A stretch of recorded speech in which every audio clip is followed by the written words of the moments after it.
Le journal est présenté par Antoine Marette. Bonsoir. À Genève 2, opposants et tenants du régime syrien ont entamé un dialogue direct. Il pourrait être avant tout question d'un cessez-le-feu.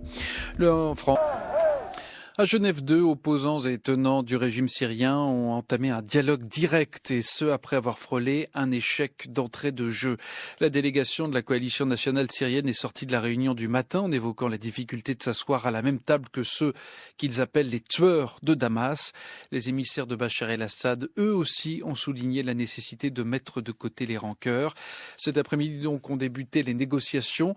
Il pourrait être avant tout question d'un cessez-le-feu et du problème humanitaire. Le régime indique cependant que l'humanitaire n'est pas à l'ordre du jour, et cela ressemble bien à la stratégie de Damas, selon le politologue belge Pierre Piccinine.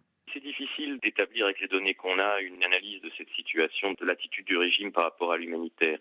Bon, d'après ce que j'ai pu constater à plusieurs reprises, que ce soit à Alep par exemple, où j'ai passé plusieurs semaines avec les combattants, ou à Idlib, à Homs, dans la région de Damas aussi, le régime quand même, pour écraser la rébellion, joue justement sur la faim, sur la souffrance de la population, à la fois pour pousser les rebelles dans leur dernier retranchement, les empêcher de se réapprovisionner, que ce soit en armes, mais également en vêtements, en nourriture, tout ce qui est nécessaire pour que les combattants puissent mener leur action, et d'autre part, également essayer de dresser la population contre les rebelles. C'est la politique du régime, donc je comprends sur ce plan-là qu'il y a une stratégie de la part du régime et que le régime n'a certainement pas envie de voir les zones rebelles être ravitaillées en médicaments, en nourriture, en matériel logistique nécessaire à la vie des populations. Je pense que les négociations de Genève 2 étaient condamnées d'avance